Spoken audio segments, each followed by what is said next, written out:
This is The Green Children on True Oddities podcast.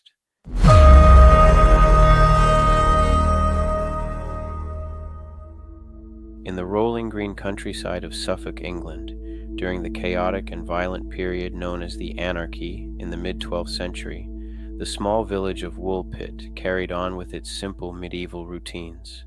Farmers harvested crops in the fields, women drew water from wells, children played, and shepherds tended flocks. The village itself took its name from the ancient wolf pits, deep trenches dug long ago to trap the dangerous wolves that once roamed the forests and fields of East Anglia. It was near one of these very wolf pits, during harvest time, sometime between 1135 and 1154 in the reign of King Stephen, that the most extraordinary event in the village's long history occurred. A group of villagers working in the field suddenly came upon two small children, a boy and a girl, clearly brother and sister, standing frightened and confused beside the pit. At first glance, the children looked mostly normal in height and features for their apparent age of around 10 to 12 years old. But one detail made the villagers gasp and step back in fear.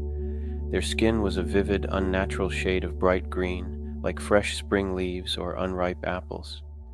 Their eyes were large and dark, and their clothing was made of a strange, unknown material in unusual colors that no one in the village had ever seen before. Most alarming of all, when the children tried to speak, they used a completely unknown language that sounded like gibberish to the English-speaking villagers. No one could understand a single word. The frightened children were taken to the nearby home of a local landowner and knight named Sir Richard de Calne. There, the villagers and Sir Richard tried to care for them. They offered the children various foods from the table: bread, meat, milk, fruits, but the pair refused everything and would only eat raw broad beans, which they devoured hungrily. For several days they ate nothing else. The boy soon became very ill and weak. Both children were eventually baptized as Christians, but the boy died shortly afterward. The girl, however, survived and slowly began to adapt to her new life. As time passed and she started eating normal human food, her vivid green skin gradually faded to a normal human color. She learned to speak English, though chroniclers described her as very wanton and impudent in her behavior, lively, cheeky, and sometimes difficult. Once she could communicate clearly, the girl told a fascinating and otherworldly story about where she and her brother had come from. She said they came from a land called St. Martin's Land, a strange subterranean or twilight world where the sun never rose and everything was bathed in a dim, perpetual twilight glow. All the people there had green skin like theirs. Their world was filled with great flocks of sheep, and the light was soft and constant. One day, while tending their father's sheep, they heard the distant, beautiful sound of church bells ringing, bells coming from the direction of the great abbey at Bury St. Edmunds. Curious, they followed the sound through a long, dark tunnel or cave entrance. After walking for what seemed like a great distance in complete darkness, they suddenly emerged into the bright, blinding sunlight of our world. Disoriented and terrified by the intense light and strange surroundings, they wandered until the villagers found them near the wolf pit. The remarkable tale was recorded independently by two respected medieval chroniclers. William of Newburgh included it in his Historia Rerum Anglicarum around 1189, describing it as a strange prodigy that happened during the reign of King Stephen.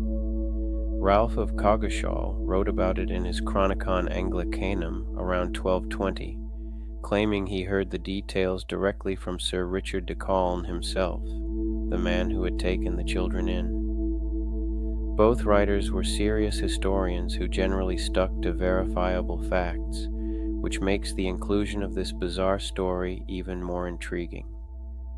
The girl eventually grew up, moved away, and married a man from the town of King's Lynn in Norfolk. She lived out the rest of her life as a normal woman, though local people long remembered her as the green girl from Woolpit. Over the centuries, the story of the Green Children became embedded in English folklore and has fascinated historians, folklorists, and curious minds for more than 850 years. The village of Woolpit still proudly features the Green Children on its official sign and welcomes visitors who come to learn about the legend.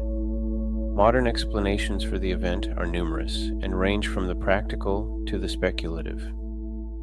The most widely accepted historical theory is that the children were orphaned descendants of Flemish immigrants who had settled in East Anglia. During the turbulent times of King Stephen or early in Henry II's reign, these Flemish communities sometimes faced persecution and violence. The children may have become lost, traumatized, and severely malnourished after their parents were killed or driven away. Their native Flemish language would have sounded completely alien to English speakers. The green tint to their skin is explained by a condition known as green sickness or hypochromic anemia, a form of severe iron deficiency common in malnourished medieval children that can give the skin a distinctly greenish hue. Once given proper food and care by Sir Richard de Calne, their skin color normalized and they began to recover.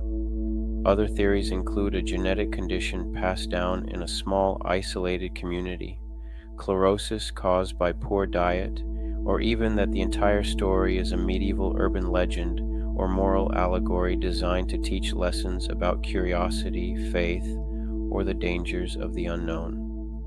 A few romantic or fringe interpretations suggest the children truly came from another realm, perhaps an underground world, a fairy realm, or even an extraterrestrial or parallel dimension, drawn into our world by the sound of church bells.